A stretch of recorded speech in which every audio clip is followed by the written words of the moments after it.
Welcome to Linguistic Lips. We are on, I don't know what episode we're on. I think we're on episode 4 or 5, whatever it is. Thank you for coming back, joining us each and every week.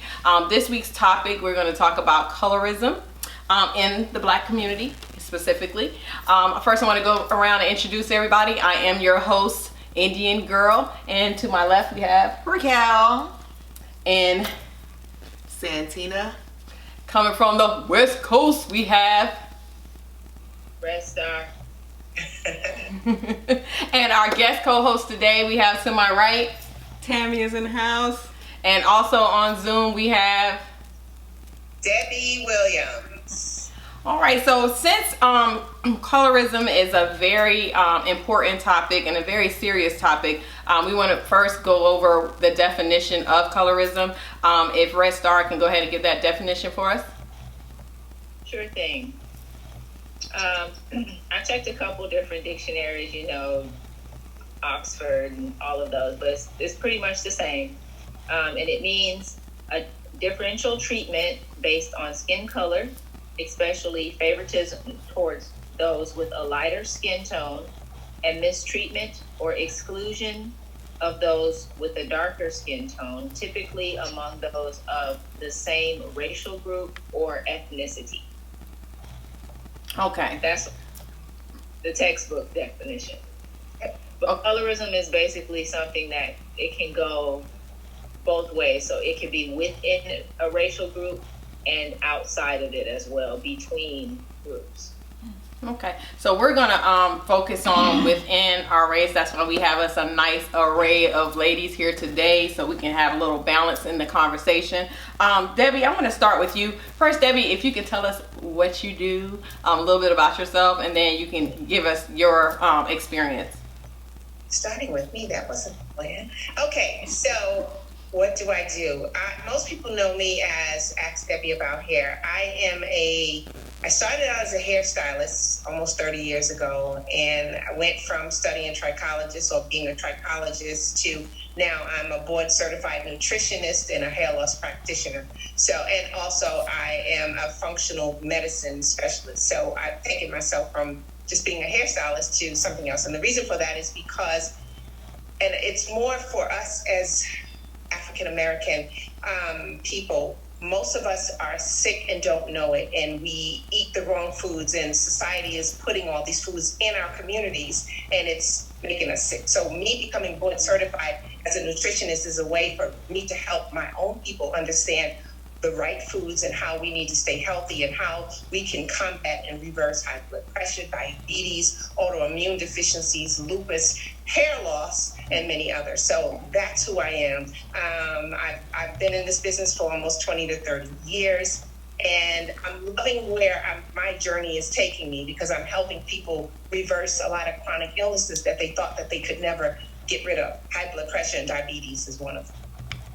All right. And what's your experience with colorism? Okay, so I'm from New York, born and bred in New York City, even though I lived in Georgia for maybe 20 some odd years. Colorism wasn't something that I experienced like other people, and I'll explain why. Because New York City is a melting pot, so it's a cultural of all types of people, all cultures, from Indian, Black, Spanish, Mexican, Jewish. There's so many people. And in the community that I lived in, we were a melting pot. So there were so many different colors. So my story is like this. I wasn't aware that there was an issue of colorism until I think I was maybe in the 8th grade. And someone had said to me, "You so Black?" And when that person said that to me, first of all, she was almost my complexion. So I was like, what's she talking about? I'm so Black. I didn't understand that because I knew my color was brown. Black to me was like the chalk, like the chalkboard. Black is Black. And I'm like, I'm not that. So I went home and I had a discussion with my family, and to the point where I had everybody, I was like, can y'all put your arms next to mine? Let me see, how different is your color with me? Because this person was like, you so Black and you this and that. And it really got to me because in my whole life, color wasn't, I knew it was Black, but when that person told me I was so Black, she made me feel like I was ugly and that I was just black as tar. And when I would see myself in the mirror, I didn't see black as tar. And even though that person said that, she didn't upset me. It didn't make me think I was ugly and all that there, but she actually opened my eyes to my complexion.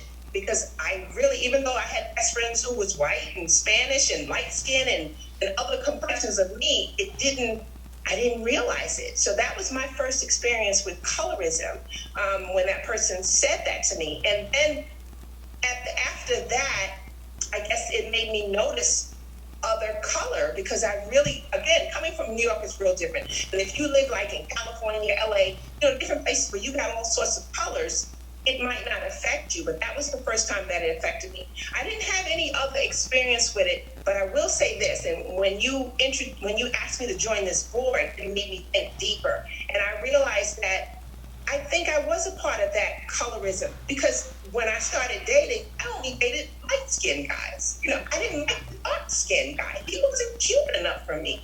So I obviously was a part of that. The man I married was light-skinned with curly hair.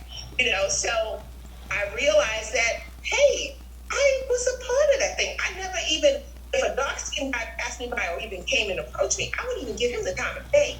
Guess what? Because of the color of his skin.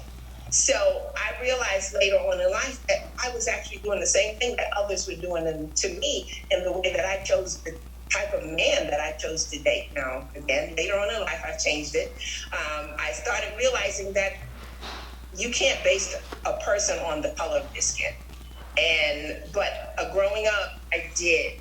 And so that was my experience with colorism, that I chose when I was younger, the light-skinned man. And even in school, the light-skinned girl with the good hair, she was the cutest, she was the prettiest. They acted a little different. Everybody looked at them like they were the best thing ever.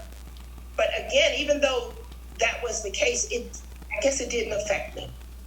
I saw it happening, but it didn't affect me. And so now, where I am now, at my stage of life, I still see, now mind you guys, I ain't going to share my age with you, but let's just say I got some grandchildren.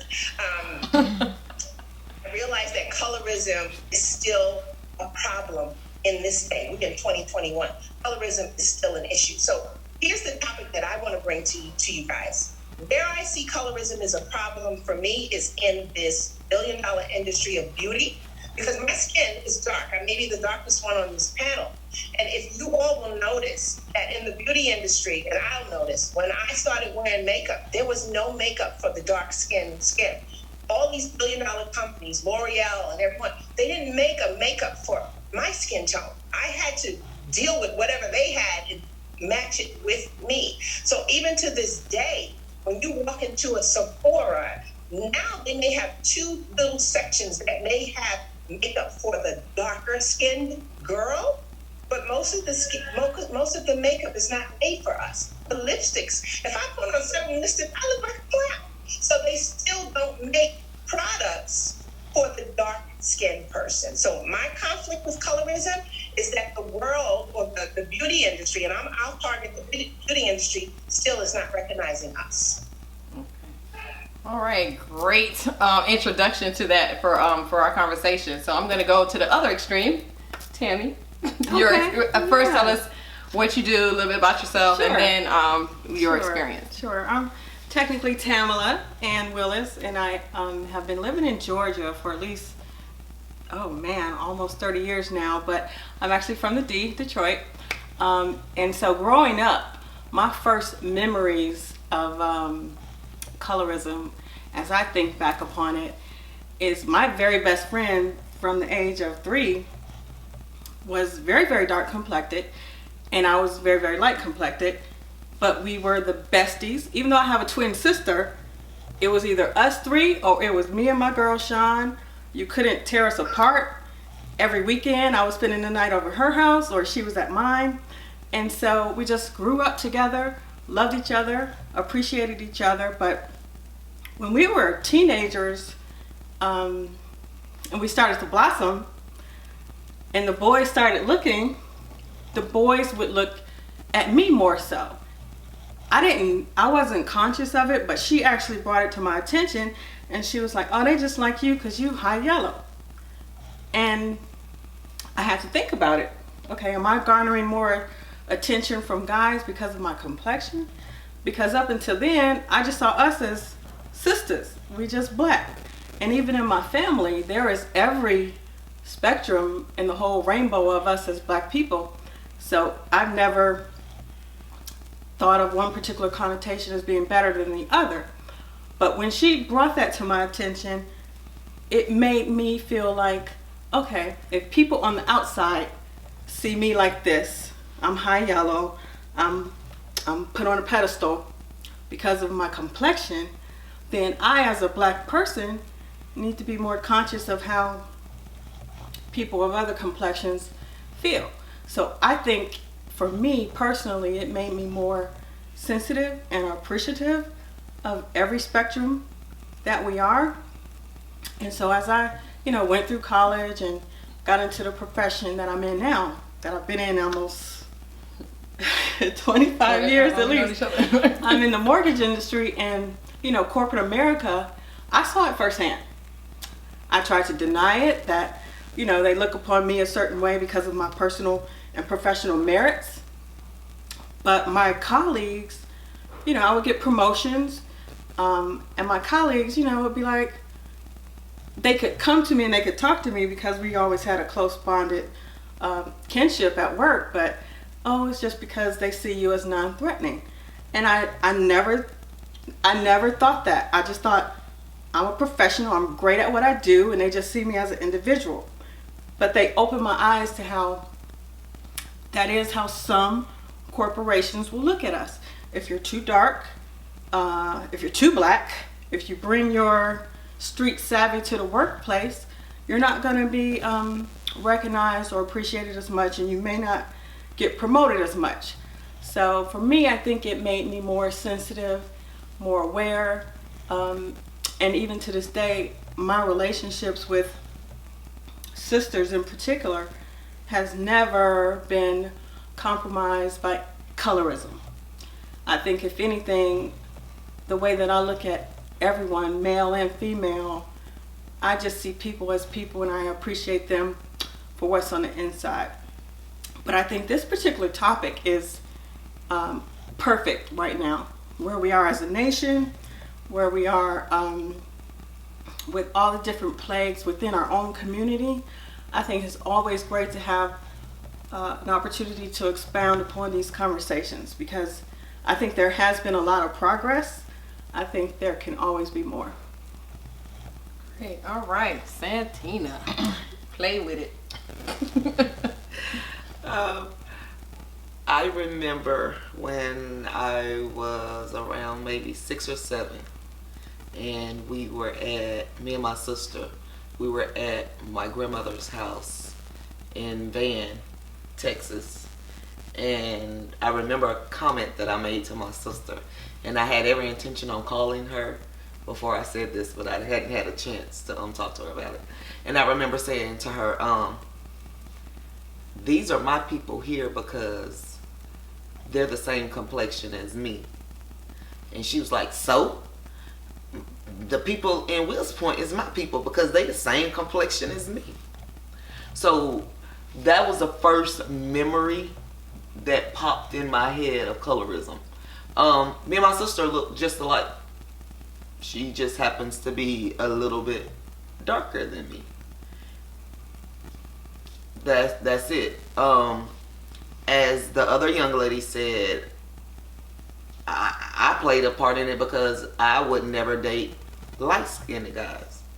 I always said that they thought they were too cute, and they stayed in the mirror a long time, and I didn't want anyone to take longer than me to get dressed. So it was like they would come up and try to, and I would be like, I'm just not interested. I was into the darkest thing in the room, like black. The blacker the better to me. But that was me and my preference. It just the conversation has and the thought of it has made me think of it more and look for it more, but I'm going to be more conscious of it and try to do my best to play a positive part in it, and make it a positive thing instead of a negative thing. But it's something that like I said, I never really thought about, but I appreciate this for bringing it to light. Raquel. So for me, growing up in Georgia, I heard it. I didn't understand it. My mother is a very dark-skinned woman. She made sure that, you know, we were the best dressed kids. We were well-mannered. We carried ourselves a certain type of way. The posture. We went to charm school. That's my mom. And so, 3rd grade, I was, let them tell it, I was not the normal dark-skinned girl because I had long hair. I dressed a certain type of way. I carried myself a certain way, and I was smart. And I just remember the girls who did not, they were different shades, and I wasn't raised that way. I was raised to just love people. And they were like, so this isn't your real hair. This can't be your real hair because you're dark, and dark-skinned girls don't have long hair. And they would pull my hair to pull my hair, like, we're gonna pull your weave out. And I remember keeping it bottled up inside because I didn't understand. I never wanted to get in trouble. I didn't want to disappoint my mom. And so I remember her combing my hair. You know, when I would come home, she would take out arborettes and take stuff out, you know, to let your hair breathe. And she would be like, combing, like, why is your hair coming out like this?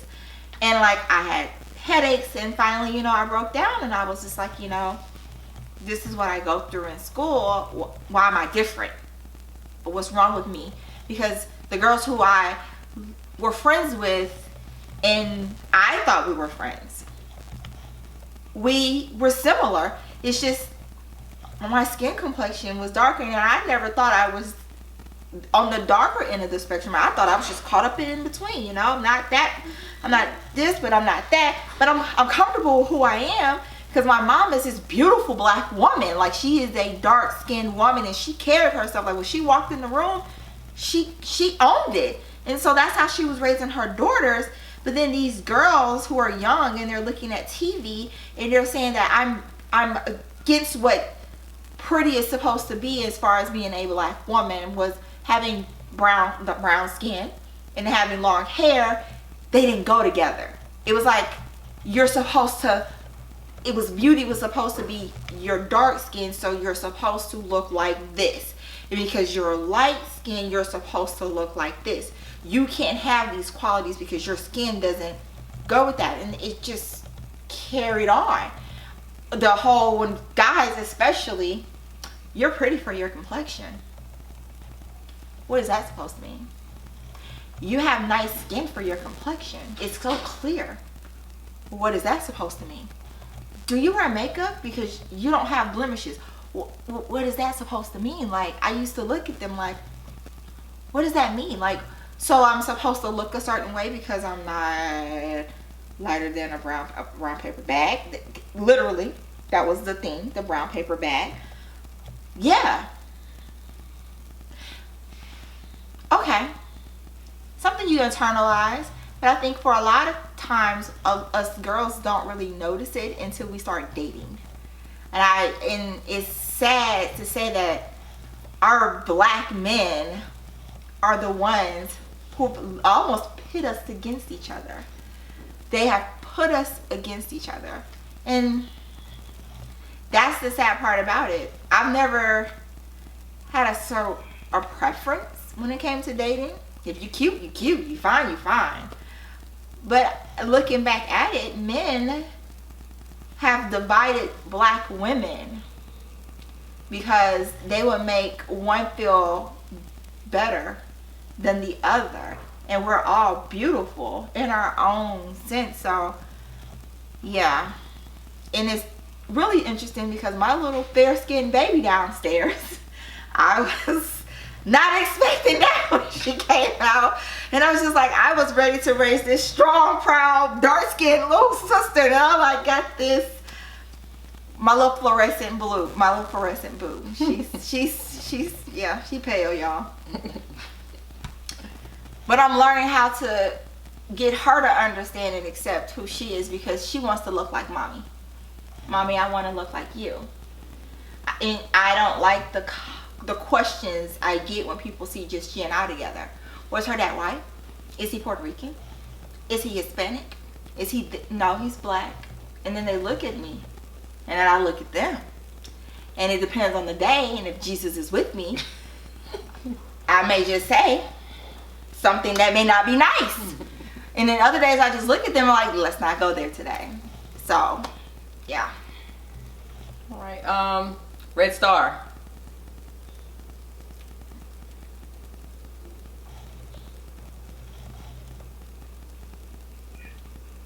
Hello, can you hear me? Yeah. I gotta get that screen out your face, but go ahead. Do what now? Go ahead. Mine would be, I don't have a particular example. Mine is more so just a feeling all throughout high school. Like it's just a feeling of not quite fitting in any particular group per se. So at our high school, everything was very separate. You know, all the white kids sat with the white kids, the black kids here, you know, like that. And so you just couldn't really kind of sit anywhere and feel comfortable. That's my experience. Well, me in particular, I feel like I'm somewhere in the middle, so I'm not one extreme or the other. So my experience is a little different. First, I went to elementary school where it was only 3 black kids, me, my brother, and my sister. So there was no colorism amongst race. It was just feeling like I was the outsider because they all had each other. And, you know, although I had friends or whatever, I didn't notice the difference, but I noticed it. Like, they weren't racist or anything like that. It's just, you just knew that you were different. By the time I got to middle school and high school, Jaquita and I went to the same high school. So, What high school? Jaquita and Raquel and I went to the same high school. But we went to me and Jaquita went at the same time. We all went to the same high school. But it was segregated. But because I was in different classes, my classes were more a mixture of white, Indian, black, African, whatever. And then, you know, all the black people in the class together. So I felt like an outsider because the black kids would get together and talk about what they did in class. I'm like, yeah, I wasn't there. You bust that right too. You bust that right too. Yeah. So, you know, so I really didn't have experience. My experience is more so on the lines of, one, within my family, colorism within my family. Family members jealous of one family member over the other. My grandmother had a lot of kids. She had 12 kids. And 8 of them had the same dad. So it seemed like the other 4, it was always competition on color and, you know, hair. And it was always a big thing about hair. If you didn't have the curly hair, and you didn't have this, and it was ridiculous. Even, you know, with me not understanding why some family members might have been mad at me for whatever reason, and my grandparents had to tell me, oh, you know, you were favored more because of these attributes and those attributes, which was like Tammy said, I was more like, I'm going to be more understanding. I'm going to be more, you know, kind to this person. I want them to feel loved. I want them to feel that we're equal. So I was doing a lot of that, which kind of damaged me in the long run. But taking a back seat to other people's issues, which had nothing to do with me.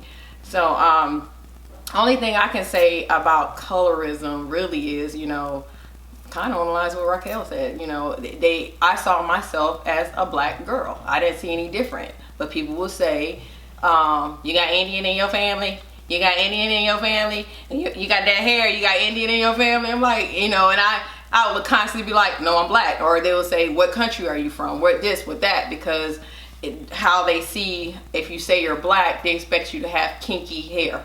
It's an automatic assumption. Your hair is supposed to look like this. It's supposed to look like that. So it was always, you're from the Dominican, you're from here, you're from there, no, I'm black. And I constantly said, I'm black was always the response. So I got to the point where I did look into my heritage and looked at my background, and I started accepting my Native American heritage. That's why I'm called Indian girl. But, I started trying to accept that heritage and knowing where I come from.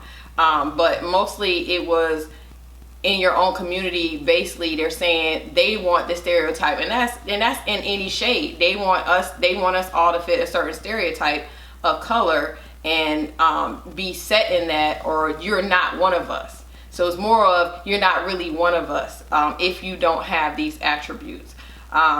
So the main thing with me growing up, even and I say this, I don't care what y'all say, I don't just pick light-skinned guys. I just married 2 light-skinned guys. I think y'all are stuck on that. She was talking about the dude standing there. The dark-skinned guy I dated was in the mirror all the time, and took longer to get ready, and he was checking out his abs, and I'd just be sitting there like, dude, for real? Like, what are you doing? In the mirror, ain't even have no hair, but he's doing all this or whatever, and like, checking out, He was a dark-skinned guy. So it's like, I didn't really have a preference of the type of man. I do notice that I'm more drawn to a multiracial person, because I have a multiracial background, and for some reason I feel like you get the best of everything, or you could get the worst of everything. You get the best of everything when you have multiracial. You get a little bit of everything that brings a person together. So, and it always intrigued me. So I never picked someone based on color. It's more so what their background is like and what they are as a person. And also because I am what? Shut up. I have to be attracted to them. But anyway, so that's the biggest experience is being somewhere in the middle is, you don't really, you see it from both sides, and I just feel stuck in the middle. A lot of this goes back to slavery. Yeah. Where it started there with slavery in regards to the light skin and the dark skin. That's the where so remember when you called me and I mentioned racism, you was like, yeah, this call is not going to be about racism. But honestly, where it starts. Colorism started with racism. Because if there was no racism of color, then there would be no colorism. Mm-hmm. So it really starts there with the slave that was the light skin. Because my mother's family is from a little town called Georgetown, South Carolina, which is about maybe 20 miles out of Myrtle Beach.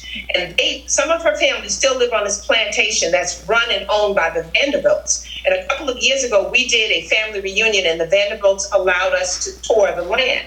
Now, what was crazy about when we toured the land, where my mother grew up is a dirt road, literally shack housing, just ridiculous.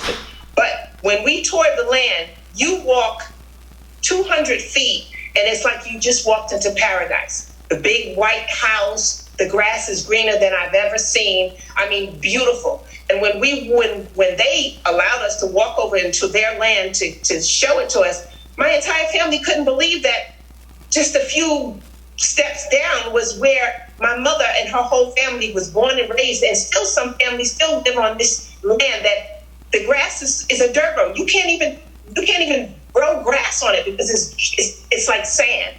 And when you walk to one other side, the grass is beautiful. It's like you just walked into a Hollywood movie. And it was crazy. And my mother and her sisters refused to go with us. And the reason why is because they were trained as children never to come onto that land unless they were going into the big house to work. And so when the Vanderbilts toured us into their area, what they showed us was there was an area that when slaves were brought into the United States, that was the auction area. So where my mother and her family lived was where the blacks were literally auctioned off. And so my mother and all of them, it was just so much for them. They didn't want to come and see all of that. But what I realized is that the slaves that I told my mother, I said, well, y'all must have been the nice slaves, the good slaves, the healthy slaves, because if you lived on that land where the auction was, then you had to be the pick of the litter, the best of the best in regards to it. But even still, a lot of my mother's family, they light-skinned, that curly hair. You know, obviously it's those that probably the slave owner probably was doing things. That's why they aren't dark skinned, they light skinned, because the owners would, you know what I'm talking about. But it was just so much for us to see pure slavery and be a part of it. So I just wanted to share that this colorism really started from slavery. And when I did my research, Charity, when you invited me on to this, I'm that person, I'm a researcher, so I got to research everything. I learned so much, which I already knew, that it was intentional that they did this to us.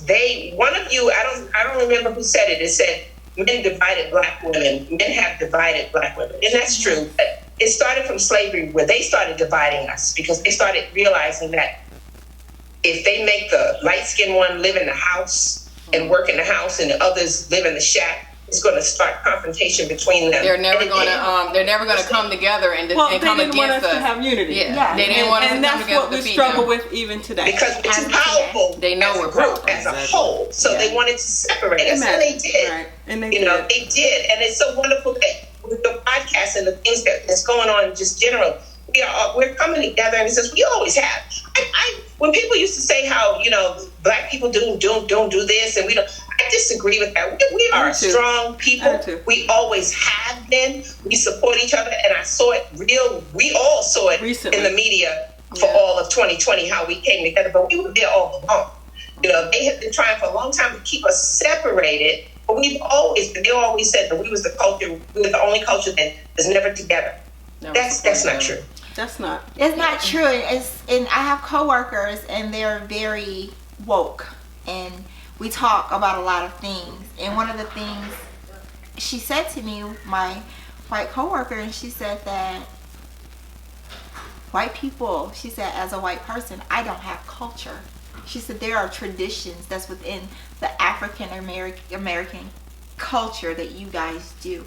She said as far as jumping the broom when you get married. She was like family reunions. She's like getting together. She was like, your family. She's like, we don't have a culture. She said, so what we do is we try to take from everywhere and make a culture. She said that doesn't exist. She's like, y'all aren't lost. We are lost. Absolutely. And like when I hear her, and she's a young girl, she's a young woman. I'm not gonna say she's a girl, she's a young woman. But when she said that, she's like, so, she's like, you have your hair products. She said you have the way you dress, your music, your style, she's like, your flavor, who you are. She's like, flavor in our food. She said we don't have that.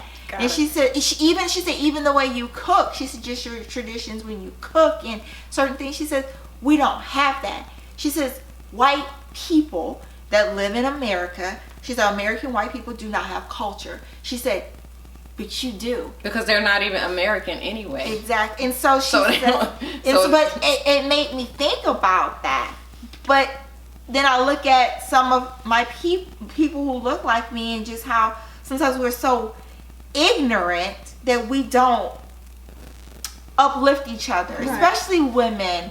And it bothers my soul. Like I feel like if Charity's winning and we're on the same team, I'm winning, because when it's my time to shine, if I'm supporting her, I know when it's my time and it's my season, she's gonna be right there for me. Absolutely. So if you said, look, I want to go to Timbuktu and hop on the top of the mountain, we're gonna talk about this. All right, let's go. She knows I'm that friend. Okay, let's do it. Yeah. Because I want to see women that look like me win. Like I want to see you win. I don't have to know you, but if you looking cute, girl, and we walking this, girl, you look cute. Exactly. I'm gonna tell you, you cute. But that goes back to the colorism thing. It's like when you hear when a woman, like with Tammy and her job, like when someone succeeds, it's going to be the next person to cut her down. You only got that because you light skin. You only got that because you cute. And it's sad to be in those situations. Again, I'm someone who I let the women in my life have a front row. I didn't need the front row,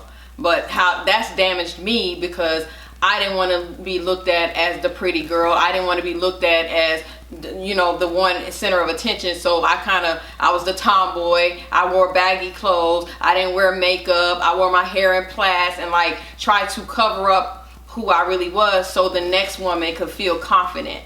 And it's like I had to get to the point where like that's not my responsibility. No. To make you feel confident in yourself. It's your responsibility. Yeah. So I did surround myself with women with lower self-esteem who were nasty to me, who talked down to me in front of people behind my back and because I wouldn't say anything because I'm like, well, you know, you need the attention more than me. I know who I am as a person. So it doesn't matter what you're saying about me or how you feel about me. I'm still confident in who I am. And it's like you have to have love for yourself first. That's where it starts. Anytime I see somebody doing something good, I be like, dang, I should be at that point. I be like, well, it's something I'm not doing. It ain't got nothing to do with what she's doing. It's what I'm not doing to get there. And you can combat, you know, colorism or whatever. You think you're not getting somewhere because of the color of your skin. You can, it's ways around it. I don't ever put my face on a business card. I don't ever put my face at the forefront of a business. I let the business speak for itself. And I don't let it bother me. Like most of the stuff is because I'm not a man that I don't get certain things. But I don't let that stop me and deter me as long as I get my check. You can feel how you want to feel. You know, I'm going to support my friends. I mean, and I'm going to support you. If I'm not somebody that really needs your product at the time, I'm still going to, when somebody say they need you, I'm going to refer you. That's support too, because we can all say, well, yeah, no, I really don't need that. I said, but did you tell the next person that might have needed? Did I come to mind? Right. You know, so I mean, as women of color, the issue is understanding that we are all women of color. And it doesn't. I heard someone say, it's crazy. I don't want to say who said this, but I said, oh, I wish this girl would have went to HBCU college, and the black girl said she doesn't present black enough to go, but she has black in her bloodline. So she basically, like, she presents as a white girl, so she can't go to the HBCU. I was like, what? Just like the white boy who graduated from Morehouse. What? Like, why not? You know? And I was like, why not? Her daddy's half black. Her granddaddy is blackity black. So she has blood in her veins. Why she can't go to the HBCU? Because she don't present black. And I was like, no, we don't talk like that. We don't look at it like that. But the only way we're gonna get beyond being in that, the only way we get beyond that connotation, that understanding, is through conversation. So that's why I applaud this conversation. Absolutely. I applaud us having the opportunity to share our own personal experiences. And when I think back to that girlfriend, my best friend growing up, we lived in Michigan, which was a city, Detroit, city. But she had a grandmother who lived in Michigan in the country part, and it would be about an hour and a half drive to the grandma's house. And sometimes I would go with my best friend to her grandma's house, and grandma would always make her this hair salve in a jar, homemade, and Sean would whenever she would go out, she would go back to grandma to get some more. And it was because she would want to drench her scalp and try to make her hair grow because it was just naturally kind of short. So one weekend I'm spending the night at Sean's house, and I see the hair salve in the jar, and then there's this other jar with this concoction that I could tell it must have been from grandma because it looks homemade. And I say, Sean, what's this? Is something else for your hair? No, that's for my skin. I said, what, it's lotion? It looks kind of like petroleum, and it had a white. No, it's to lighten my skin. I said, you put this over your whole body to lighten your skin? And she said, yeah. So that made me feel like it's to the point where my best friend feels like she has to alter her complexion to feel like she's good enough. And that's a shame, because I always could look at her and she was, your complexion perhaps. And she was my sister. She was my everything, and I look at her like, you're so beautiful. And I was envious of her because I was the itty bitty titty committee queen and she was 13 with a brick house body. So I was in awe of her, and she was envious of me just because of the color of my skin.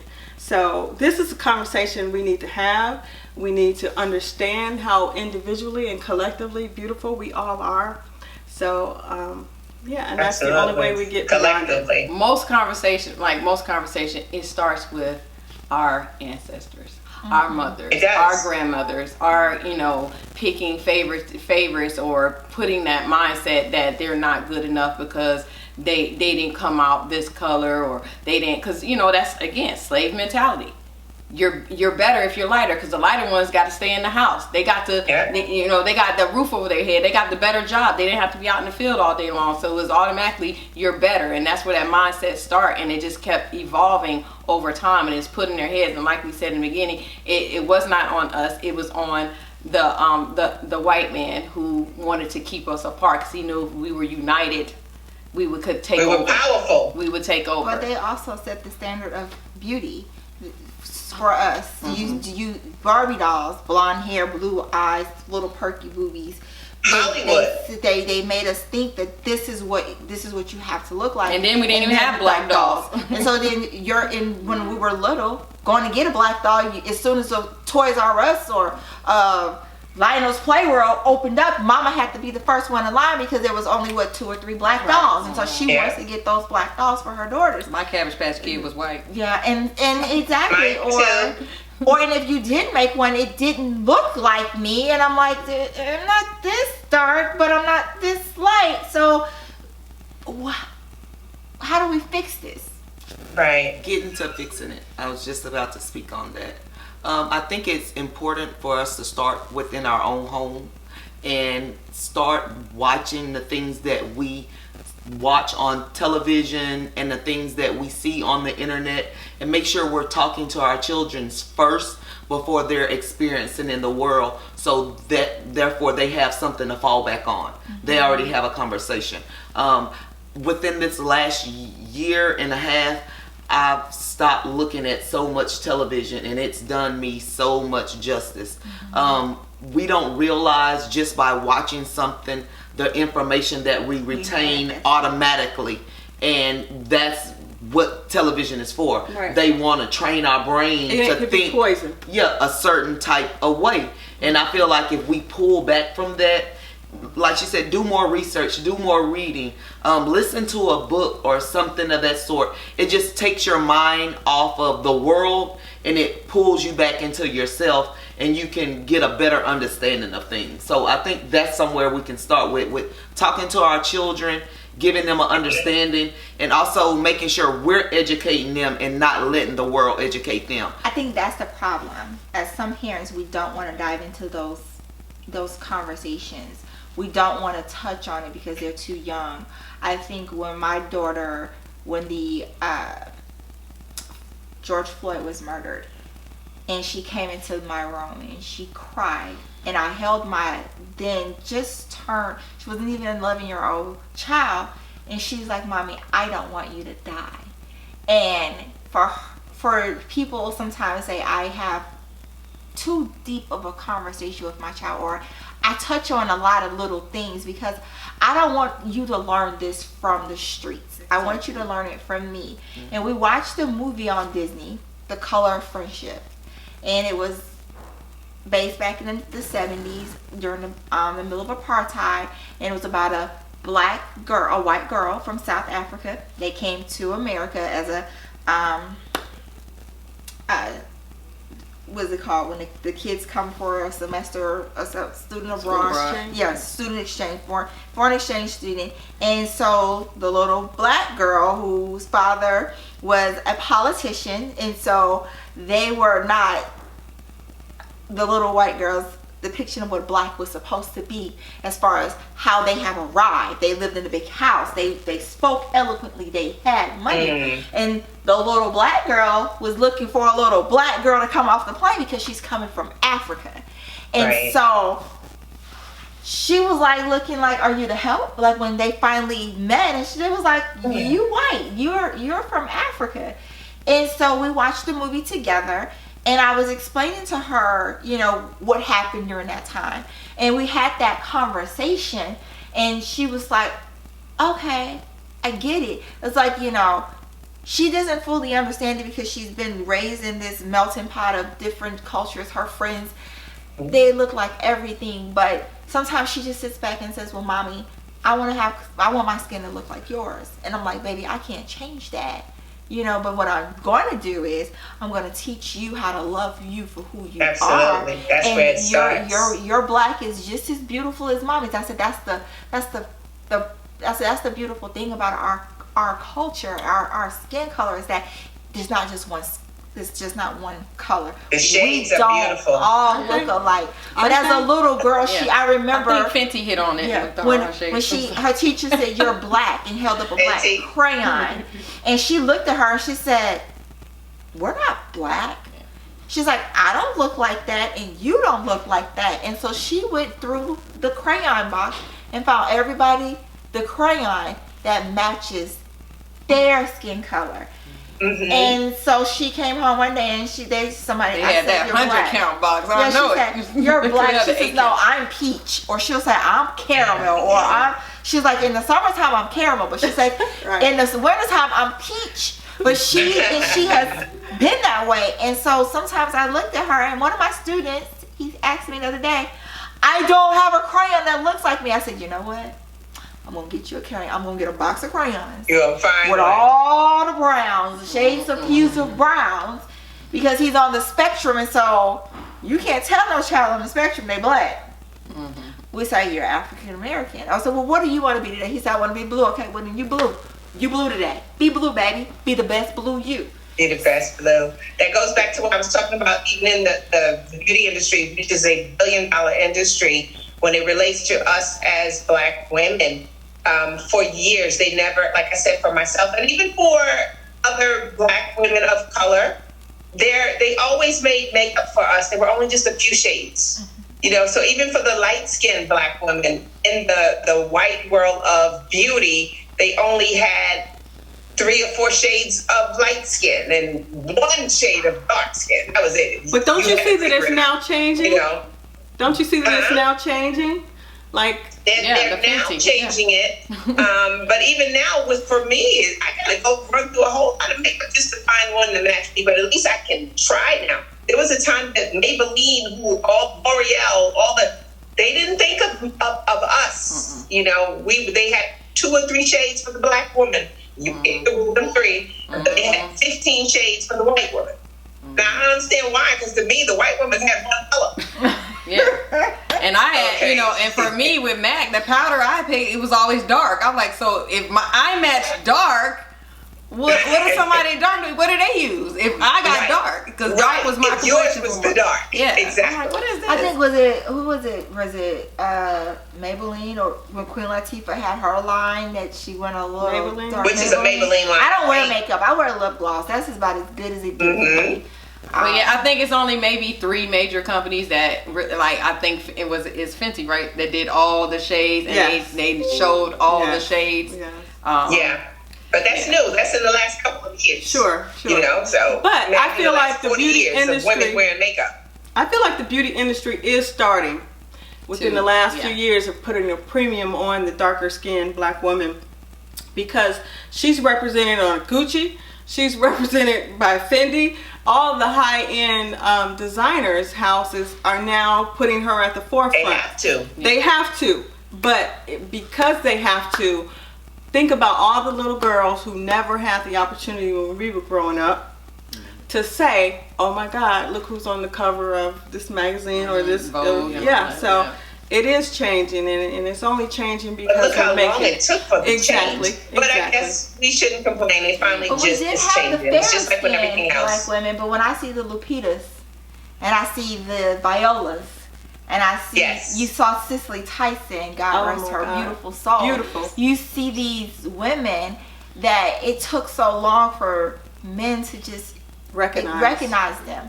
And and we recognize it, but we still need our brothers, our men that we support, we ride for, we out here marching for, we out here ready to take, to understand that don't make me feel like I have to look a certain type of way to fit your standard of beauty. Right. You should love women. I know that people have preferences, and I get that, but if you decide to be with me, this is me. Don't say, "Oh, but you gotta have long hair because you weren't fair skinned." You Well, have to. I think Can I say that's a whole nother subject. What do we draw the line between this is what I prefer and then colorism? Like, why can't someone say this is what I prefer without it being seen as you're being prejudiced to a color? Because when I came home to my husband's family, they said you're the first dark-skinned woman he's ever brought home. Wow. That was the first thing they said to me. That was the first thing.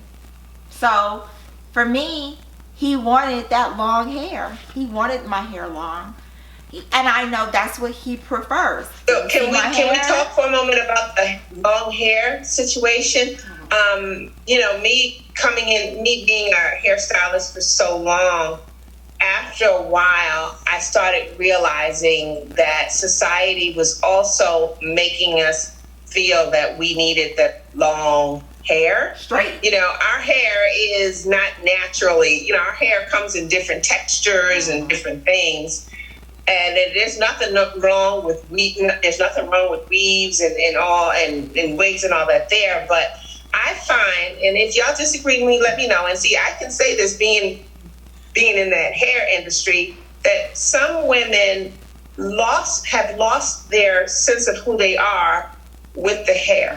For instance, the weave, that weave all the way down the back. I was like, okay, who are you trying to be? Now, I'm saying this, and if y'all want to check me, but you understand I'm in that hair industry. And what I've been feeling for so long, that we have been losing our sense of identity through the weave and through so many different things.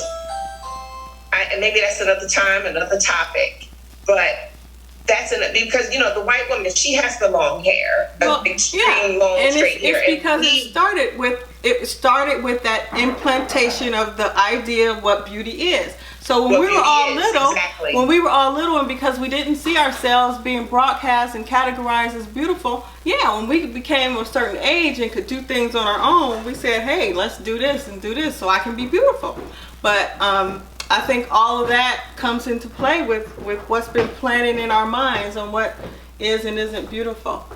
Yeah. So, once again, they gave us and I think we're all beautiful. And I will say, when I see, and I say this all the time, and I always have to tell the girl, listen, I ain't gay. I'm just, girl, you fine.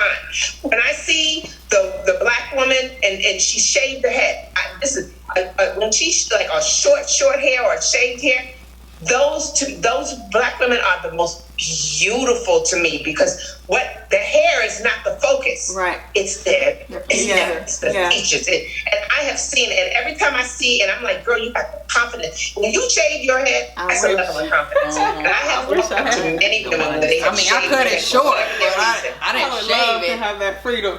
I cut it short, but I didn't shave it. I thought about it. I keep thinking about it.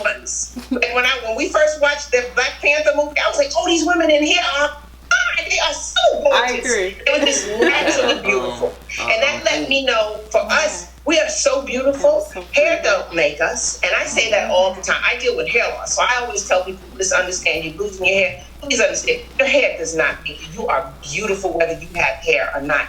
Society made us think that it's the hair that makes us, and when we have to have the long weaves and the wigs. But we're beautiful people, all skin tones. Amen. We are beautiful, and that's the thing. They want to be us. And they can't. They want it from. We're just beautiful people, and I take it back to the Bible. When you read the Bible and you learn certain things, they weren't right. And I always ask why that the way they depict everyone in the Bible, the picture. Yeah, the picture is what. Yeah. Cotton hair is not white people hair. Cotton is not. Just reading it. I've just bronze skin is not white people hair. I've gone through the Bible from the beginning to the end. That woolly hair that they said Jesus had. What white man got woolly hair? Wool, right.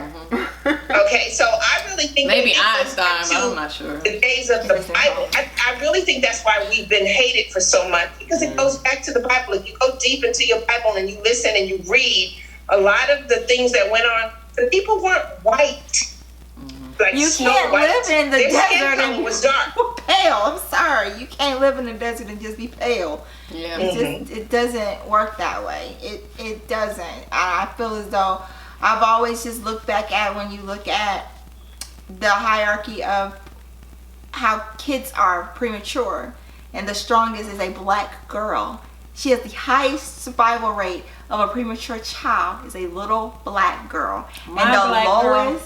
The lowest chance of survival premature is a little white boy.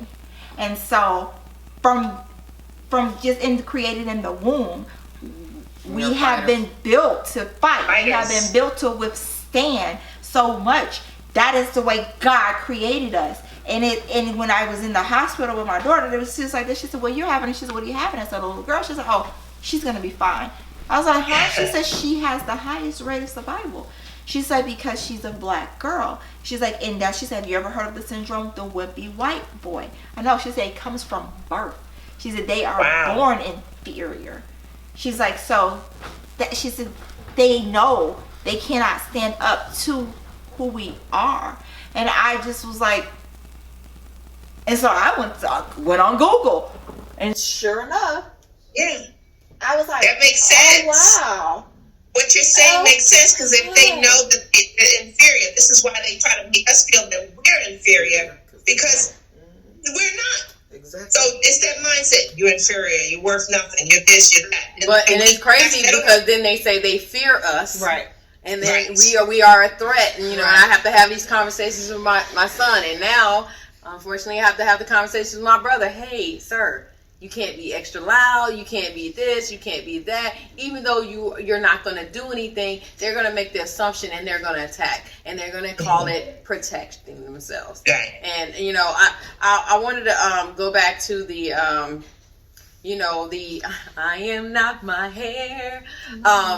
Just on that note, I wanted to bring up a point where the controversy, although she's really not black, but the controversy behind Danny Lay, I don't even know her. I never even heard of her. Anyway, the controversy this week is her song called Yellow Bone that she was pre-releasing and hit people the wrong way because it was basically she was saying he liked this yellow bone. Although she was trying to make the baby's baby mama mad because she darker than her and now she's dating him. A lot of women called it colorism and things like that. Mm-hmm. My thought on it was if she were a black, light-skinned woman and she had a song called Yellow Bone, my thing is, what's wrong about that if she wanted to celebrate her color? Because, you have other artists celebrating the darker tones in their songs. So why is it that because she's a lighter complexion and she wanted to celebrate her skin tone, it was something What's wrong her with nationality? What's her nationality? Well, we come to find out she's Dominican, and she says she's white Dominican. But then when she tried to apologize for what she did, she tried to claim to be, black as well, but fair skin. So then she tried to change it up to be like, what's wrong with me? And she said the same argument, which I was like, yeah, what is wrong with her celebrating her complexion? If with brown girl, they can celebrate their complexion in songs, but when another complexion does it, it's a problem. It's how you do it. It's your presentation. It's you have to deliver it correctly. Yeah. You have to the delivery has to be in such a way that you're not putting down another. You're not putting down another. I can say something and I'm thinking it's coming out right, and then the next person's perception of how they can be receive it can be the play on words can sometimes be. So sometimes I don't want to text you. Let me talk to you because I need to hear your voice. Yeah. I need to hear what you're saying. I need to hear your tone because I can say nope, and you can take it and she's being rude. And honestly, I'm just saying no. That's a whole nother topic because I'm so sick of people. I tell people all the time, text message is made for quick responses. If you want me to be polite and all that, I will send you an email. So don't take my text message personally because I say nope, I'm just being very direct and to the point. She got an attitude. That's just a whole nother subject. It was a touchy subject for me because I'm like, guys, it's a text. Gosh, I'm busy. People just have to understand the way that they live. It's just me. I'm gonna text you. Do not keep texting me. If you have to send me more than 3 or 4 messages, call me. Yeah. We don't text. I'm like this. You up? Yep. And that goes from dark skin to light skin. You know what I'm saying? Rub it back around. Call me. Don't get sexy. But that's another thing, like the stereotypes for different shades of color. If you're light skinned, you're too sensitive. If you're dark skinned, you're too rough around the edges. You're too aggressive. Too aggressive. Yeah. You're too aggressive. You know. So what are you at when you're in between? What are you? I'm both. I'm told I'm both. You gonna pass? I'm aggressive and I'm overly sensitive. Or when you hear from other women of other cultures, you're not black. Yeah, right. What does that mean? I said, what does that mean? You're not hood. I'm You're like, not hood she's like enough. this. I said, well, I'm not rolling my neck. I said, oh, is that what you Right. want? I said, I can go there with you if you want to go there. I said, but Absolutely. what does that kind of prove? I've had that. So I've had white people say to me, "You speak so well," and I would sit up and go, "And what's that mean? You know, what are you saying? You know, because I speak well. Do you expect every black person to speak broken English? That's an insult." And I had to check a few, you know, when they say that, and I'd say to them, "Well, you speak well too." And when I said that back to them, they were like, how dare you say that to me? But that's another. I needed to say it back to you so you can hear how it sounds like you said it to me. But that's another thing. Like, I really find myself trying to understand people from where they're from, and a lot of times the speaking well is where you're from and where you were raised, and sometimes you have no choice unless you get out of that place that you've grown up in. So it's like, I've come to understand if everybody's going to talk a little different. They're going to have a little, depending on, I think I had a friend that was Puerto Rican. He didn't speak English at all. So I had to get another friend to translate. And, you know, this is my ignorance because, you know, when you're here in America, you're just American. You think, you know, it's like this in America. But I asked her to translate. She was like, yeah, no, he's like from the country part of Puerto Rican. So he talked with a little broken Spanish and blah, blah. I'm like, what's that? She's like, you know, like when you have people from down south and then you got people that's really from the city, the difference in the dialect, it's the same thing. Yeah. And it's like, that was my ignorance to think that, oh, all Spanish was the same. It didn't matter. You know, if you're from Mexico, you could talk to someone from Puerto Rico. If you're from this side of the island or that side, you know, it's a difference. And it's not. It's more about educating yourself. So it's like, even that person that doesn't speak as proper, they could be more intelligent than a man in the boardroom. Absolutely. You know? So it's like, I'm still going to listen to your story and I'm going to weave my way through it and understand you. And that's where your intelligence lies. It's not really in your dialect, and because you might not have had a choice. Where you grew up. But also for me, like when I talk to my young cousins, my male cousins, female, and they're talking to me, and I said to them, if you're gonna text me, I need you to use correct sentence structure. I just need you to start with a capital letter. I need you to end with some punctuation. But it's a text. But here's the thing, because this is what they do. It translates over to paper, and so now I'm like this. U, the letter U, no, Y-O-U, the letter U. That's part of. Well, that starts when you're 4 years old. You have to learn that first before you use the short text. If you want to become this person, if you want to be someone that people respect, and your words are powerful. So I agree. If I don't see you, if I get a resume, I don't see you, and I see Mark Smith can be anybody. I don't need them to automatically know that Mark Smith is black. Because Mark Smith didn't use correct punctuation and didn't write correct. He's speaking like he's talking to his homies. You don't need to do that. I need you to own it, embrace it. I'm not saying you need to be a scholar and you need to use these big old words. I'm not saying that. I don't need you to say, I just need you to say, I am having a good day. Not day, D-E-Y. I want to see. Hey, Sean. I don't want to see that. I want to, and I guess that it's, you know, you always want to be no, I'm not trying to be a teacher. What I want you to do is, I want you to be able to come into that room and they not only be intimidated by you as a man just looking at you as a black man. I want them to be intimidated because you can come in there and you can talk with the best of them and you can hold your own by yourself. Your intellect needs to be that forefront. I don't want you to be intimidated. I don't want you to be scared of me because of the color of my skin. I want you to be scared of me because I'm sharp up here.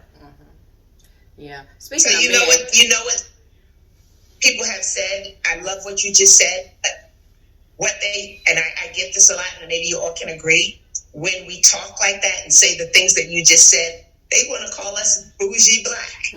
Have you, right? And that's wrong. If you speak well, oh, you a bougie black. No, I speak. And that's your own people. That's your own people. Your own people. Errors in my conversation. But unfortunately, because we're still on the topic of colorism, when we speak well, when we have a great presentation, all of a sudden we're bougie. I disagree with that. I want to get back to this conversation with Santina and Debbie. Blackly black and lighter than light. Y'all different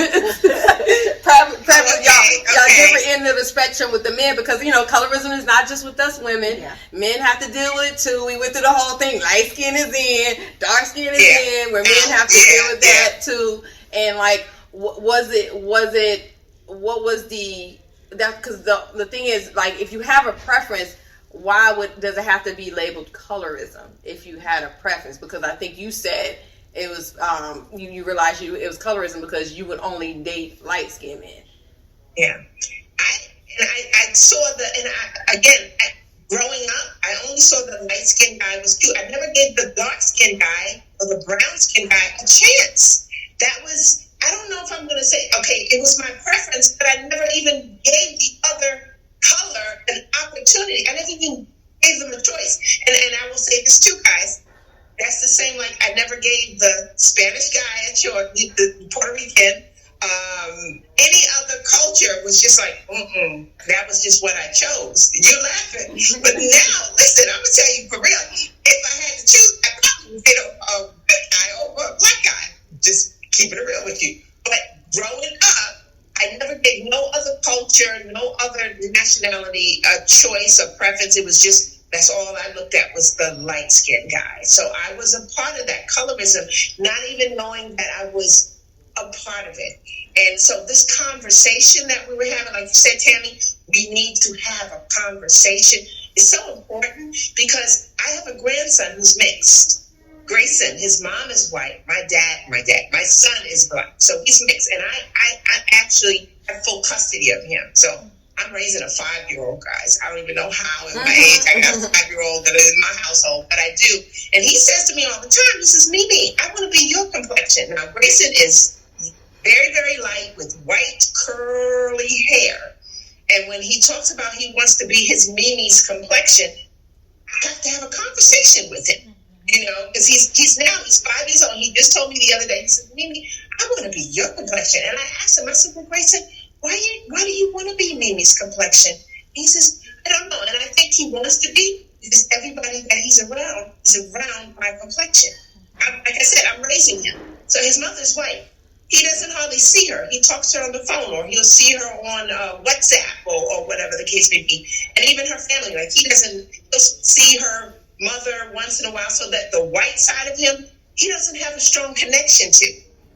The black side, my whole family, we are huge and we are close and we are tight. So he's around black folks every day, all day. So now is the time that I need to have this conversation with him.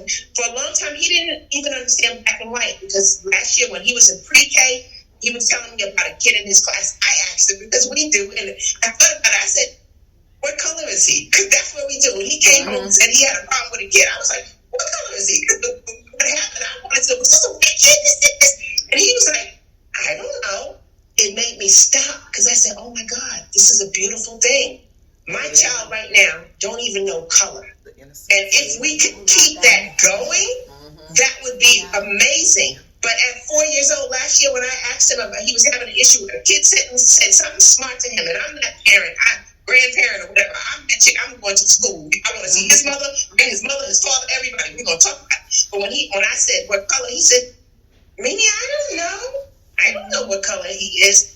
So it's just a topic that we need to address. So, but now I'm not into color. I don't care. If I'm dating, I don't care what color anymore. But it took me to get to this age to finally get there. Tina, I'm asking with Tina with your black and black. You're not here yet. I haven't made it there yet. So. I've never tried it. But you see yourself going there? She said no light skinned men. No, I don't. I don't. I'm just not attracted to them. I just don't find them attractive. I think I can. I see that they can be attractive. I just will have problems with these sticky situations, you know, where the media, and I was listening to the radio and a lady was saying she's a black woman, she's married to a white man. She says, my husband loves me. But she says, but he is not aware of what everybody outside of just me the problems through. She said the problem. She's afraid of society. She said, I think he may be part of the problem. So she's like, it was to the point where she says, I wasn't sleeping at night. And so he, you know, Ryan Cameron was like, well, this is a conversation you can have with your husband. She said, yeah, because I like, Slick was like, she said, I wanted to stab him the other night. Like, do you think like this man? Are you thinking like this? But he said, but I love you. She said, but I don't just need you to love me. I need you to love all of us. And so for me, you know, I don't want to be over there and your mama say the wrong thing. And I'm like, did you just say that? Like, oh, okay. So I'm like, you know, all that stuff that you say, I taught what it's about to go out the window. You about to see her. Well, I didn't say the whole extreme to white. I was talking about light skin. But I've never dated outside my race. And I've had multiple people outside of my race try to date me. Like multiple people, white guys, Spanish, Puerto Rican, and not even a date. Not even a date. It's man, I'll go on and have a drink with the white people because you know the white guys they'll pay.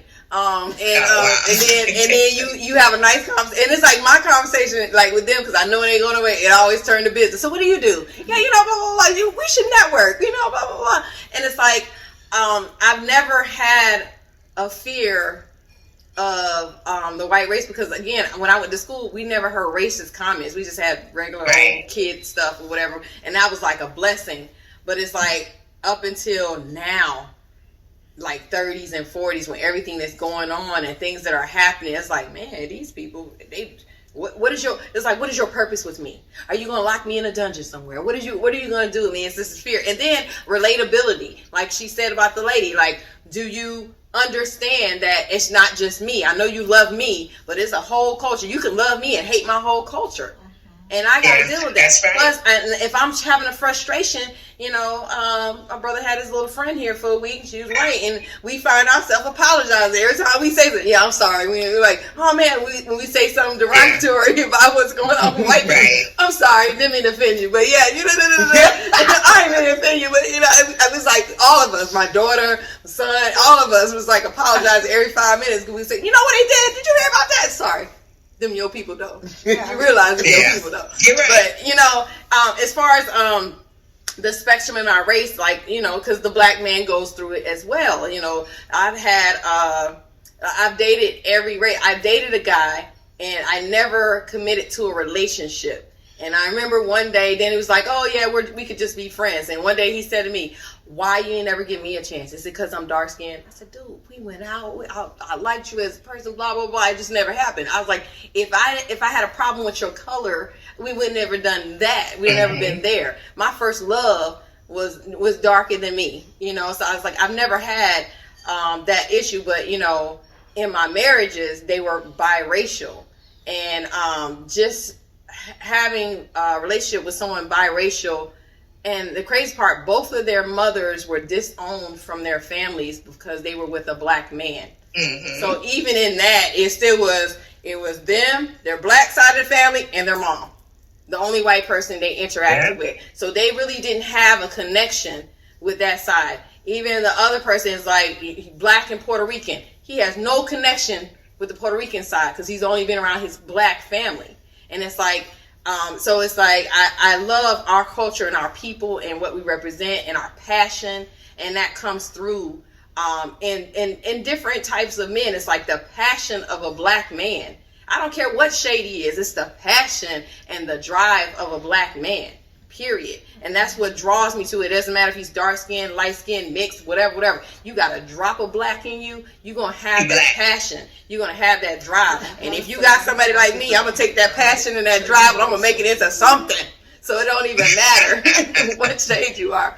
But, you know, and that's and then again, if a dark skinned guy, because it's not even that anymore in the music. The rappers, it's not even that you're picking light-skinned women. You're picking the Latino, the white girl, all the way outside of our race. I think is what get most black women offended. It's not even the fact that there are certain shade of black that you pick. You chose, and who's that? Whose daddy was it? Was it Lil Wayne? And his daughter said something. He was like, Lil Wayne has said something about he don't prefer black women or something like that. And his daughter said something, and I was like, yeah, you have a black daughter. Right. And yeah, he got several kids with several different black women, which is crazy, but you prefer a non-black woman, but all your baby mamas is black. That's crazy. Except for one. Yeah. Yeah, so it's like, you know, watch what you say, because children are listening. And that's what I'm saying, when you have the conversation and when you're talking about it, when you're trying to make your kids understand, it's in your music, it's in how you talk to your friends, in front of your friends, and how you relate to them, and the things you say, and the kids pick up on it like, am I not good enough? My own mom and my own dad basically said, I'm not good enough. So I need to, because we're going to always want to please our parents. So it's like, I need to change myself to be pleasing to my parents. Like, you know, again, it starts from the grandma down to your mom to you.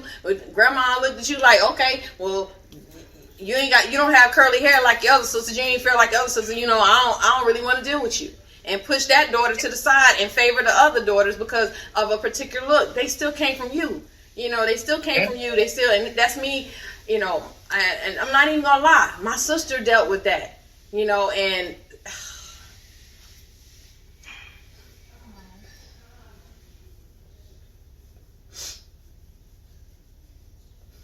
so many others, so many other family members, you know. It's in the family. Before I left, I asked my sister, I said, have you ever experienced colorism? She was like, no. She said, because I was just in the middle.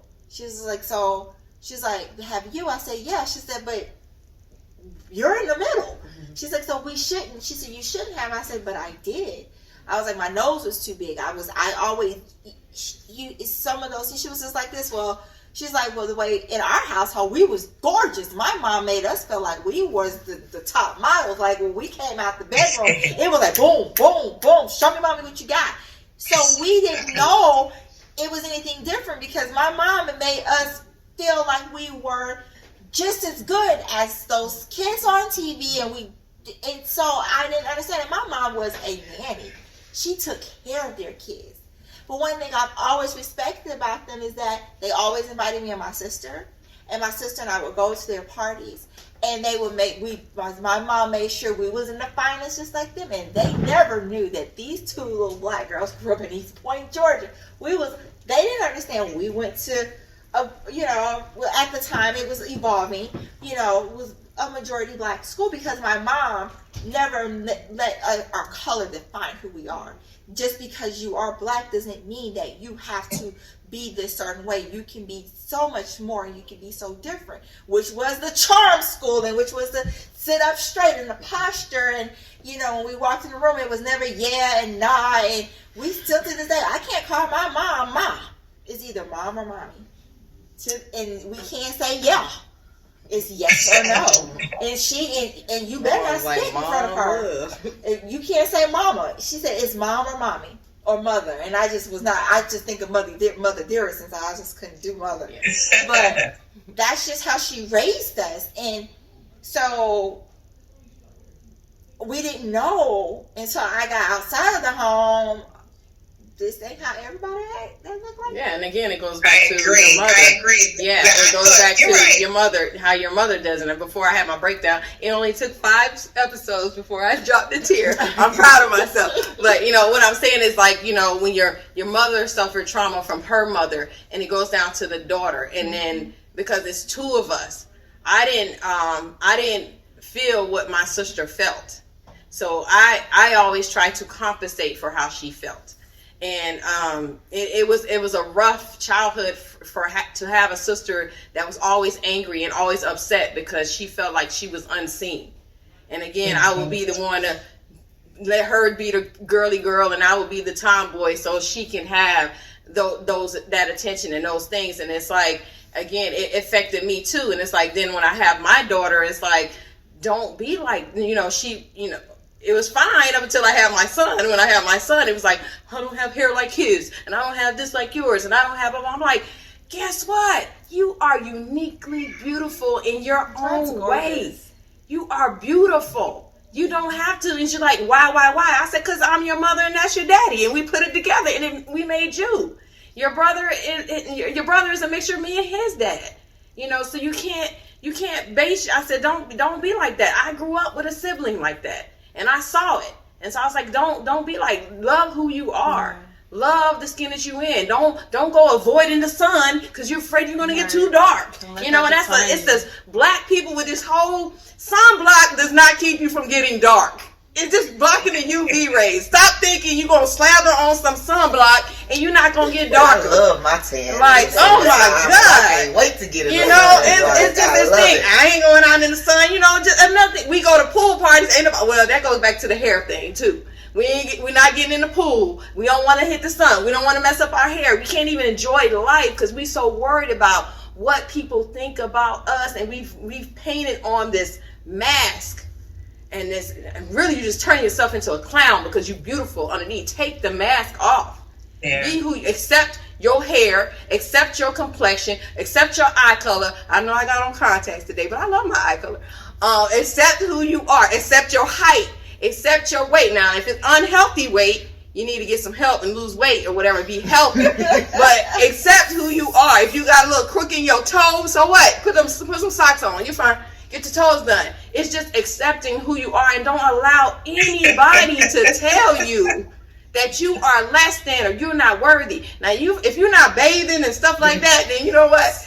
That's different. You need to get that together. Keep your hygiene up. But you at the core, the things that you cannot change, right. You need to embrace it and accept it. You don't need to be like, Kim Kardashian. Like, you looking in the Kardashian family. But if Kylie want to be so much like Kim, she done changed her whole being to be like her sister. And like, what is wrong with you? But also, if you don't possess those qualities to teach your child, then you get the help that they need. Yeah. You introduce them to people. Exactly. Mentoring programs. To help them foster those qualities that you want them to have to be that person. But also, it's who you surround yourself with. Mm-hmm. So, like, for my daughter, if she wants to be an entrepreneur, I'm going to tell her to call her. I'm like, if you want, here, I'm gonna pass you on over. And so it's also with me. Honey, you don't want this life.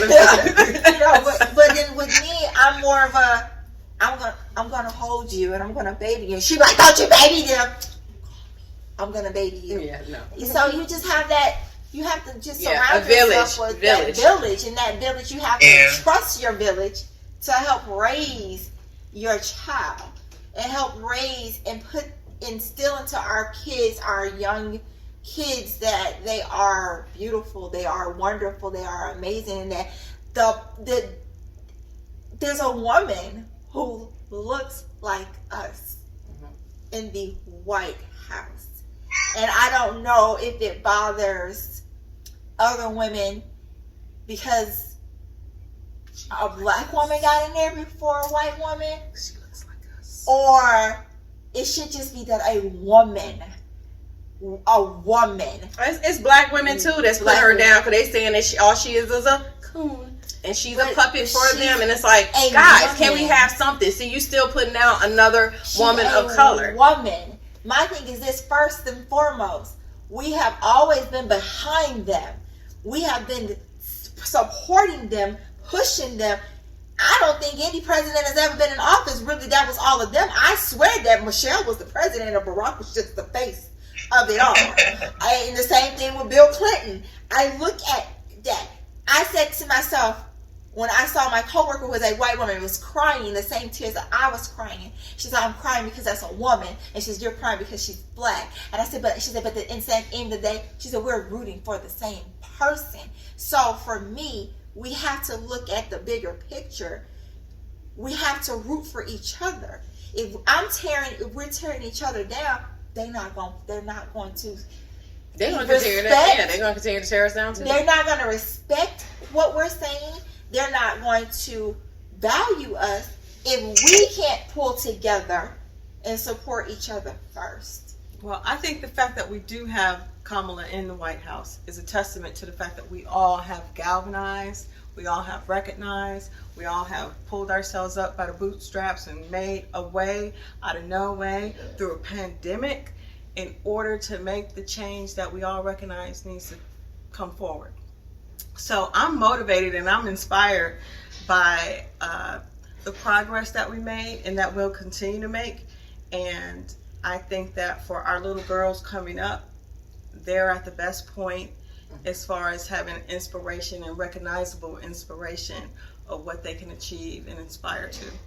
So I'm hopeful and I'm excited because I know that although we have this connotation of what Black people are, and we get the comparison to the crabs in the barrel. I think we've disproved all of that recently. I think we have come together in a way that perhaps we may not have done since the 70s. And I think that we're finally woke enough to recognize that we only need to continue to get better and do more. So I think that's just what we're going to do, especially as sisters. The pandemic was a blessing. Yeah, it brought a lot of things to the forefront. Santina, what are your final thoughts on it? With the colorism, I'm just going to try and do my best to play a positive part in it. And I'm woke now. It's going to be some conversations I'll have with my boys, my grandchildren. There will be conversations around the topic, and I think that's what we need, to have more conversations. Debbie, what are your final thoughts? I agree with everything that you guys have said. Like you said, we are all woke. It's a difference of being asleep and woke. And so woke basically meaning that we are recognizing it, we realize it, and we're making changes. So I just see a lot of change. And I think, honestly, our change is very fearful to the other side, because this was something that they did not want to come forever. They were always afraid. If these people come together, and I always think, why? Because I feel we're the meekest type of people you could ever come across. We are loving, we are caring, we're real. At the end of the day, you can't get no realer than Black folks. We are real, we are fun. And even among other races, they want us to be at the party. They want us to be at the barbecue. They want us to be, because they know we come with that. And I always think about that too, about how God made us, because we are that group of people that stand out in a crowd. It doesn't matter where we go. I can go to Kansas, and a Black person, we all relate. We all have that same kind of swag. It's like God made us in a certain way that we really are significant, not insignificant, but significant. And so we are that group of people where they fear us, and they shouldn't, because at the end of the day, you don't need to fear us, because we will embrace you. White folks, and I've seen this where there have been incidents, it has happened in my own community, where something happens. We don't look at skin color. We will run to the scene. We will help. We will do it all. So people just need to acknowledge that even though we have a million shades of color, even in our own face. Your side might be darker here, one side. We're just a bunch of shades. But color, that's all it is just color. You got to look deeper to the heart and the soul. So I appreciate you inviting me. with your girls into this today, because it opened up something that hopefully we can share with the world, that the color of our skin, we're powerful people, but you don't need to be fearful of us, and we all need to come together, and we need to stop thinking that we're not together, because we are. Correct.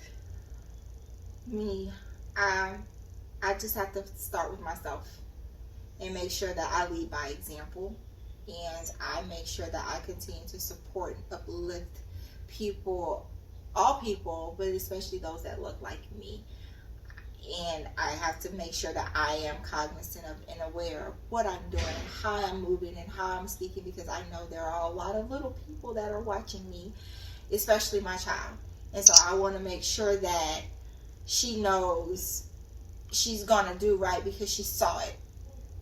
She saw it, and we have to. I don't want to continue to perpetuate cycles that will continue on. So it stops with me. So I know I have to make sure I do my part. Hey, I just wanted to pop back in and give my final thoughts on colorism and kind of what it means to me. I will be including a bunch of different articles and videos, books, sites where you can find additional information just on colorism, how it got its start, how it affects students, just us as a whole. I'm glad that we were able to come in and tackle this subject. It's really important. I think, as Tammy mentioned, that we have to talk about it. We have to address it in order to kind of get some headway and work on some steps, tools to get it over with, to get it done. Eradicate it, pretty much, is what I'm saying. And that starts with us. We have to make sure that we educate ourselves, that we talk about it, and we create these spaces in order for us to heal, for the healing to come. One of the things that I did include, because as Debbie said, that yes, it did stem from slavery, because there is no colorism without racism. But and then many of you probably have heard about the Willie Lynch letter, the makings of a slave. I've included a copy of that in here for you too. But those things kind of give you an idea as to where it came from and how long it's been going on. And sometimes I tell you, I get so discouraged because I feel like it's never going to go anywhere. It's never going to stop. It's always going to be here. And it might. But what we can control is our world and the things, the things around us, because you can't control everybody else. And I do want to touch on, Debbie mentioned too, or maybe Tammy, can't remember. Anyway, that it does encroach upon our sense of identity and how we see ourselves. And I always say, if you don't know who you are, what you want to be, where you're going, there will always be somebody to tell you.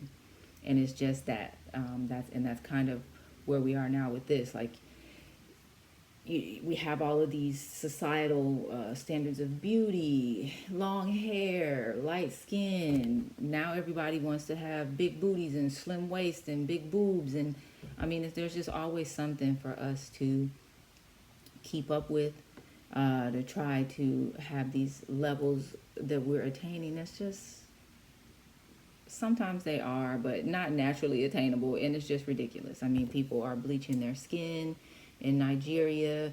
We have women ruining their hair, trying to put things in their hair that takes their hair out. It's a lot. And it stems from, again, racism, colorism. It's all intersectional. It all goes together.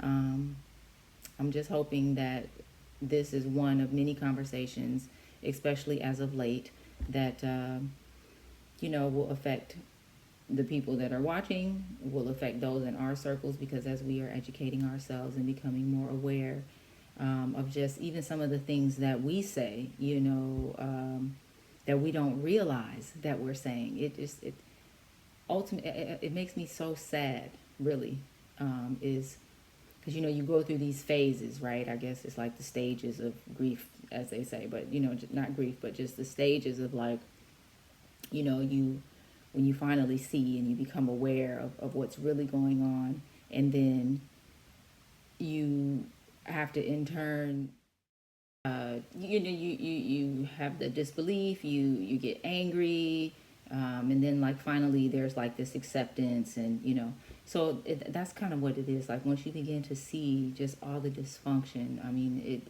colorism, racism, those are just a small fraction of all that's going on here that we have to deal with and wade through in order to, you know, have some semblance of life. But anyway, you know, you go through those stages, and right now I'm not really at like an acceptance. I feel like I'm just sad and disappointed, but I am feeling, I will say, as I've educate myself more powerful as far as what I'm going to do in order to elicit change in my community, and, you know, within my family and friends. Because, again, like I said, I mean, that's really all that you can control. Everybody's not going to be a Martin Luther King and get out and move the masses, right? Sometimes, you know, your advocacy or your civil rights, whatever you're fighting for, is just going to be right in your neighborhood. And it may be one person, you know, or you just don't know, but that's what you have to do. So, yeah, I mean, hopefully, again, we will get to places where we'll see a little headway. I mean, of course, we're not where we were 300-400 years ago in certain respects. So it's slow, but they say change is slow. But if your husband cheating on you, you let him wean himself off of the lady that he cheating with, or he got to cut that shit immediately, right? Exactly. So this whole thing where it just takes this whole long time to make change and all of that, yeah, it's not really, actually, now that I'm thinking about it, it's not necessarily stopping the activities. It's the mindset. That's what it is. It's in our minds, and it's so much a part of who we are that nobody even knows who the fuck they are anymore. Okay? So I'll just leave it at that. Otherwise, I just wish, love, peace, and happiness to everybody. With me, I would just say I tried very hard to understand people at their core. No matter what, I sit with people, I talk to people, I learn people, I try to understand, even if they're different from me, different shades, it doesn't matter. And that's where it starts when we say, as individuals, we have to understand, because, what happens is when someone gets upset and they always say, he just mad because he not me, or this person's not da-da-da because this, that, and the other. And you have to look outside of yourself and your anger and see what is making this person feel this way.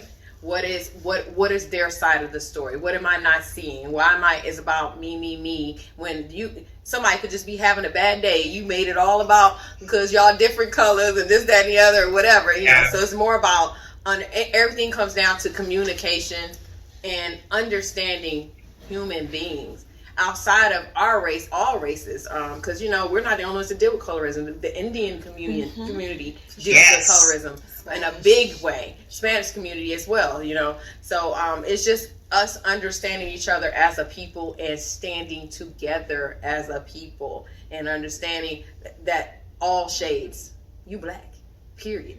Ain't nobody, you're not black enough. We all black. You got a drop in you. You got, again, because we're artistic people. We are lovers. We are fighters. We are some of the most creative, passionate people out there. You just got to find what your passion is. What's your creativity? Because it's in you. Because God put it in you. That's right.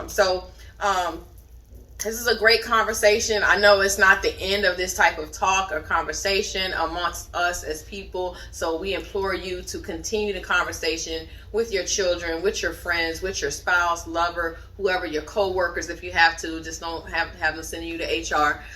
Just, continue the conversation, continue the unity, the unity between us to try to keep us a powerful people, what they're afraid of. So thank you, ladies, for stepping in. We're going to move on to our Black Business of the Week. Black Business of the Week will be Peymac. And so basically she is Peymac Consulting, and she's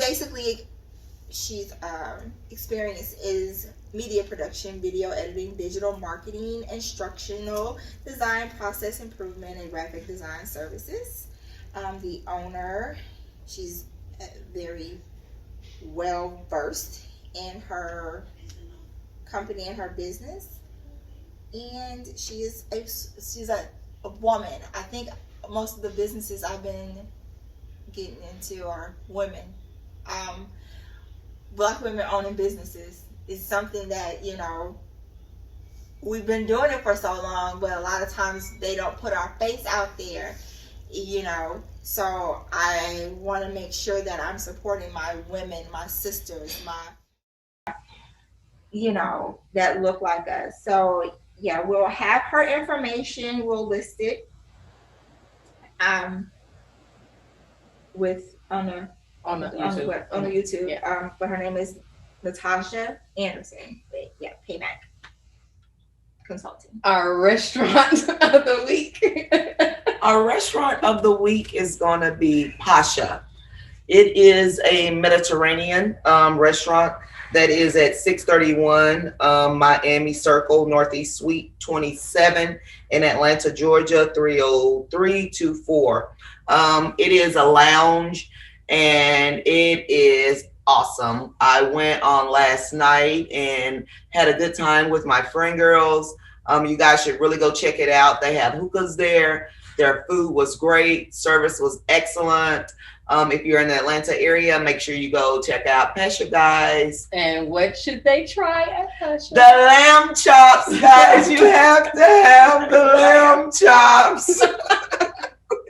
Yeah, well, Centennial makes some good lamb chops herself. We had in the cabins. They was great. So my segment today is going to be music and entertainment. We won't have a song today because I want to talk about a couple of things. First and foremost, going back to this dating outside our race. If you have not heard, NFL Chad Wheeler, formerly of the Seahawks, choked his girlfriend and tried to choke her to death. His girlfriend is a Black woman. What was her name? Does anybody know her name? I forgot her name. But they've already cut him from the team. Yeah, they've already cut him from the team. He got a $400,000 bond. He claims, no, that's not her. That's somebody else that did something to another Black woman. He claims that he was going through a mental episode when he began to choke her. He didn't choke her once. He choked her twice, left her in the room, went to finish his dinner while he thought she had died.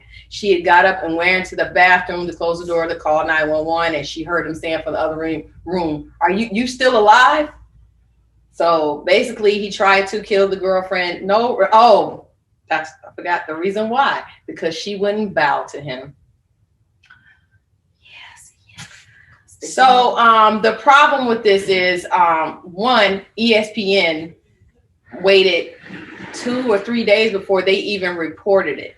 And that was the other issue.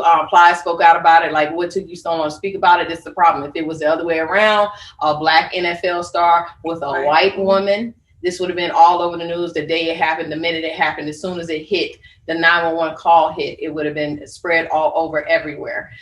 So it was deeply concerning for me. The Seahawks did let him go almost immediately, which they should have. He was a free agent anyway.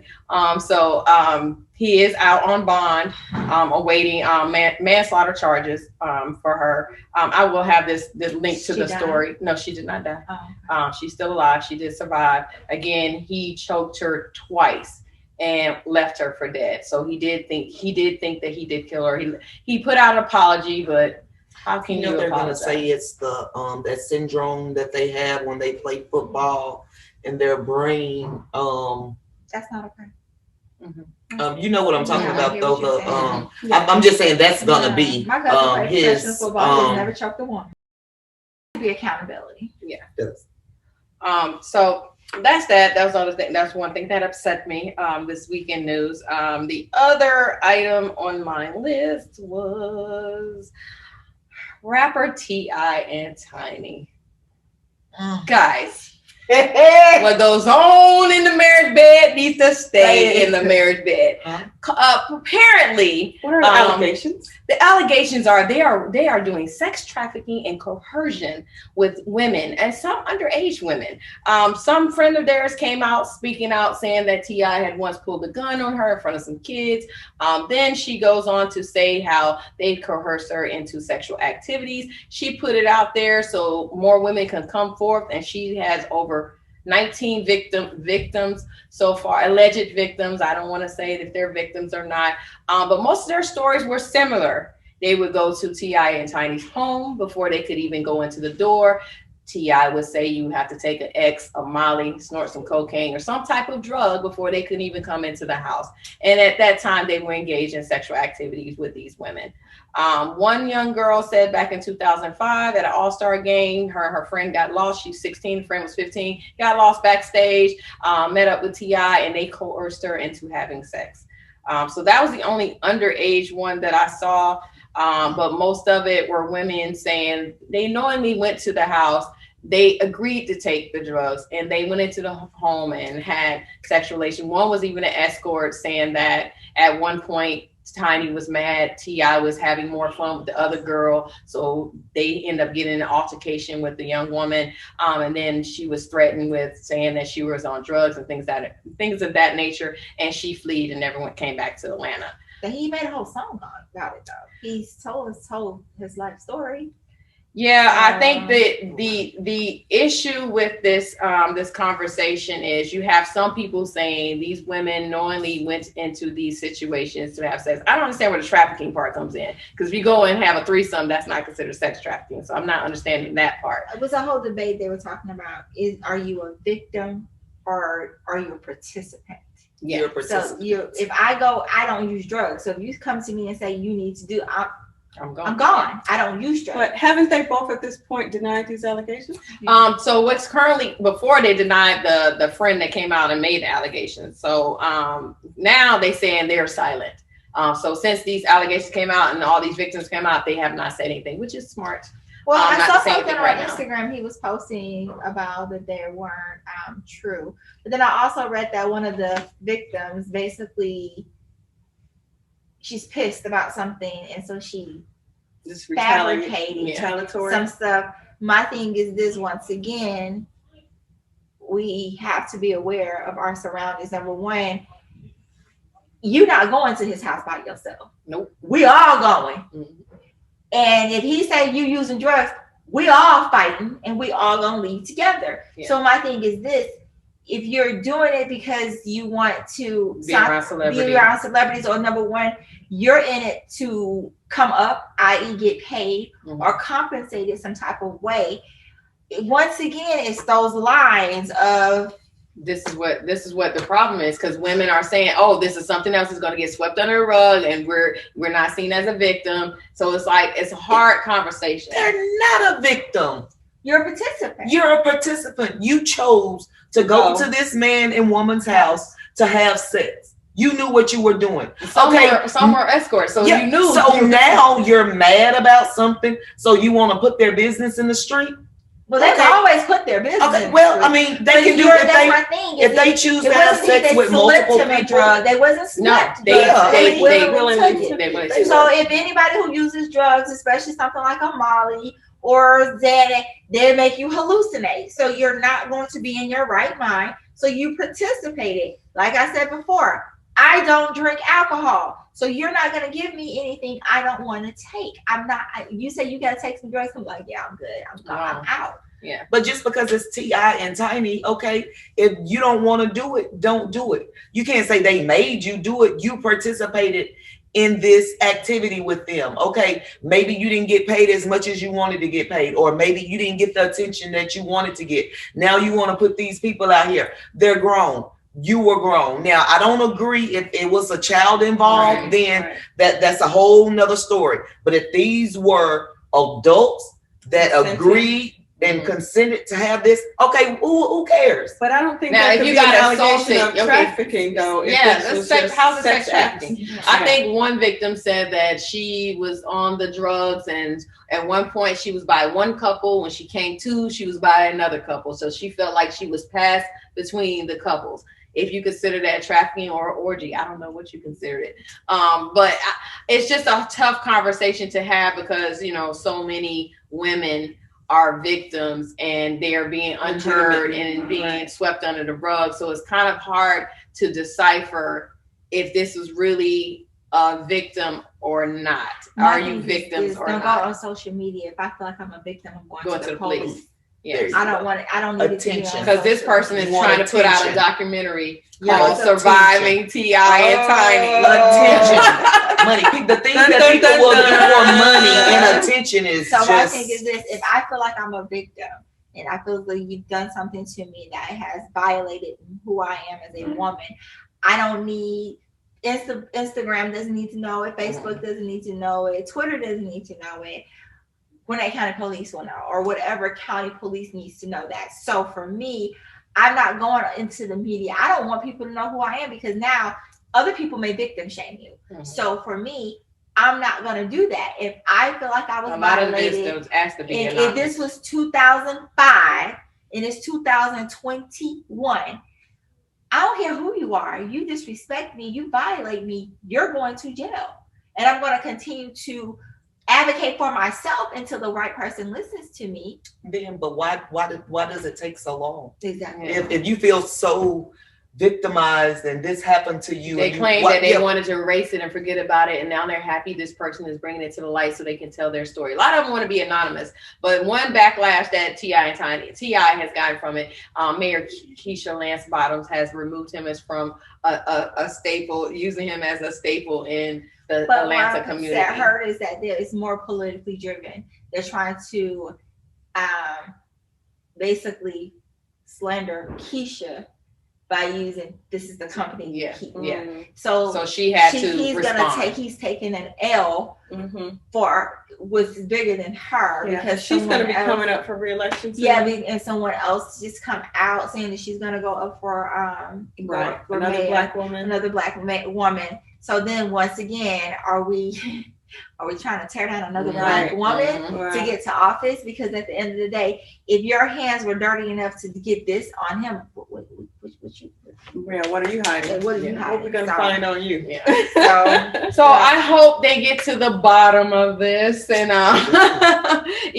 again, like I always say, what's done in the dark is going to come to light anyway. Amen. So even if you were, you use the drugs as a way to keep the women from telling, or using the NDAs or somebody's always going to come out and don't care about that NDA and being sued because their story is bigger, or they might make money off of it or whatever. So, I just say, that's another discussion for another time. These married couples and these threesomes and stuff, and how does it hurt your marriage? Maybe that'll be next week's topic.